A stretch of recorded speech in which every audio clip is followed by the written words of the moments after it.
Welcome to our podcast, a space where we slow down, listen deeply, and learn something new with every episode. Whether you're here to improve yourself, build your English, or simply enjoy listening, you're in the right place. Take a deep breath, turn up the volume, and let these moments be just for you. Let's begin. Silence has a sound. Most people never notice it because their lives are too loud. Too full of notifications, voices, screens, and worries. But Elias noticed. He noticed it on a morning that looked completely ordinary. The alarm rang at 6:30 a.m. Elias did not move. He lay in bed, staring at the ceiling, counting the small cracks above him. He had not slept well again. Dreams had followed him all night. Not dreams with images, but dreams with voices, whispers, warnings. When he finally got up, the city outside his window was already awake. Cars moved like metal insects below. The sky was gray, undecided. Elias dressed, grabbed his bag, and left his apartment. Nothing felt strange. Not yet. The elevator was waiting. Its doors were open, inviting. Elias stepped inside and pressed the button. The doors began to close. Then don't. The word cut through the air like a blade. Elias' breath caught. The doors stopped halfway. His heart began to race. The voice wasn't loud. It wasn't angry. It was calm, certain. Take the stairs. Elias looked at his reflection in the elevator mirror. Pale face, tired eyes. He whispered, "Who said that?" No answer. The doors opened fully again. Elias stepped out, laughing softly. "Get a grip," he muttered. Still, he turned toward the stairs. At 11:47 a.m., the elevator cable snapped. Elias watched the news from his office. Footage of smoke, firefighters, ambulances. His coffee grew cold in his hands. He felt sick because he knew. That night, he couldn't stop thinking. About the voice, about the timing, about how close he had come to ignoring it. When he closed his eyes, the silence returned. Then the voice spoke again. "You survived because you listened." Elias sat up in bed. His heart pounded so hard it hurt. "Who are you?" he asked the darkness. "I am a warning." That's not an answer. It's the only one you need. The next warning came the following afternoon. Elias was crossing the street when the voice said, "Stop." He froze. A car sped past, missing him by inches. People shouted. A driver swore. Elias stood shaking. Tay's hands were numb. The warnings continued. Once a day. Always at the edge of disaster. Never too early, never too late. Elias started writing everything down. A black notebook. Cheap paper. He wrote the date, the time, the exact words. He became obsessed. He stopped meeting friends. He stopped answering calls. Kosa because the voice demanded attention, and Elias was afraid of missing it. One night, the voice changed. It said more than a warning. "You're beginning to understand." "Understand what?" Elias asked. That the future is not fixed. Silence. Then, but some moments are heavier than others. That night, Elias dreamed of fire, of falling, of people screaming his name. He woke up sweating. And the voice whispered, "Tomorrow will test you." Morning came without sunlight. The sky was heavy, thick with clouds, as if the world itself was holding its breath. Elias stood by the window, notebook in hand. The voice had warned him.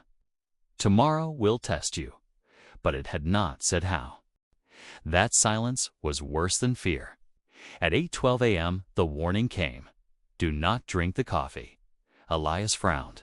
"That's it," he whispered. Coffee was not death. Coffee was routine. Still, his hand stopped inches from the cup.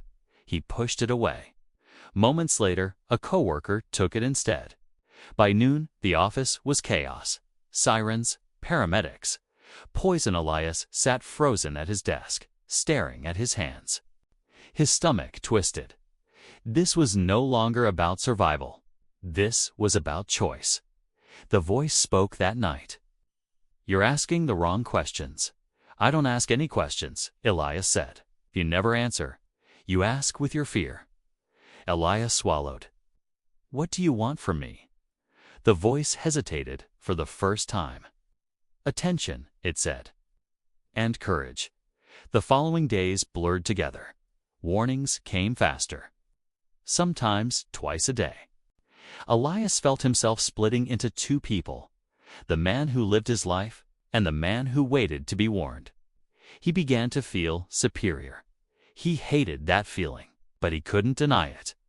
Then came the warning that broke him. Don't let her leave. His sister, Elias' breath caught. He grabbed his phone. No answer. The voice came again, sharper now. She goes, you will regret it forever. He ran. Through streets, through traffic, through memory.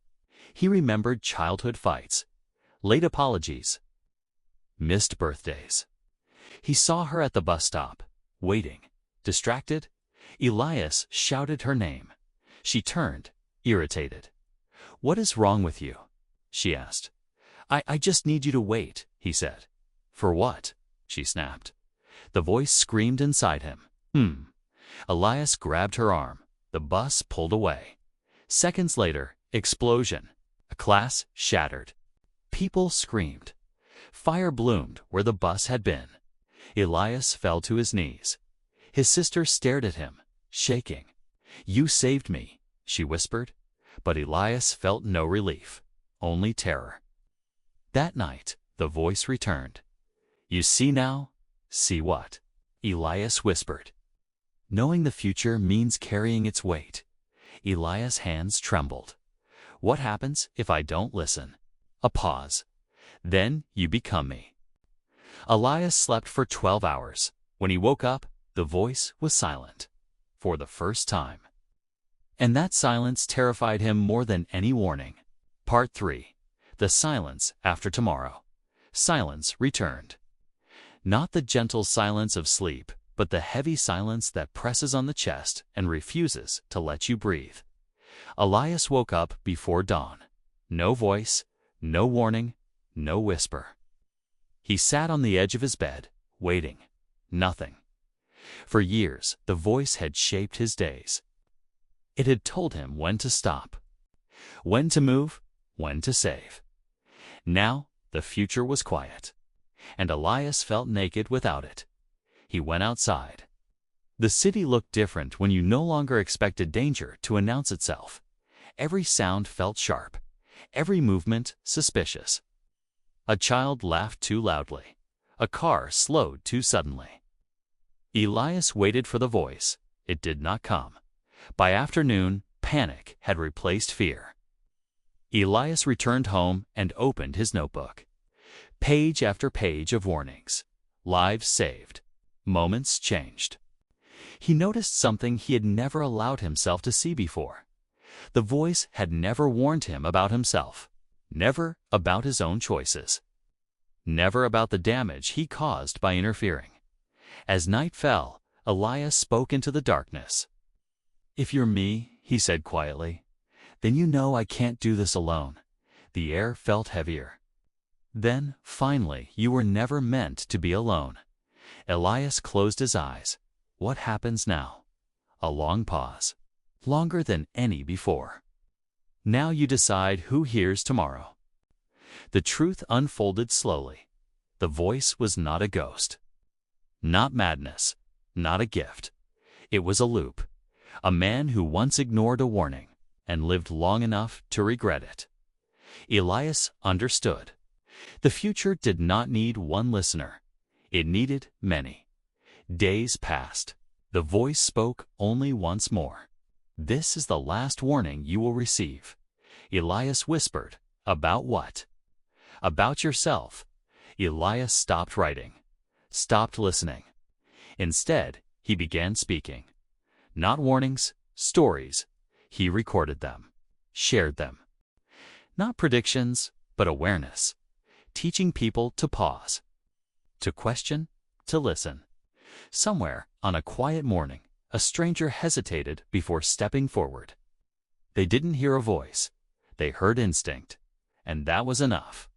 Elias smiled for the first time in years, because the future was no longer a whisper. It was a choice. End of story. Thank you for listening. Slow down, breathe, and listen. Truly listen.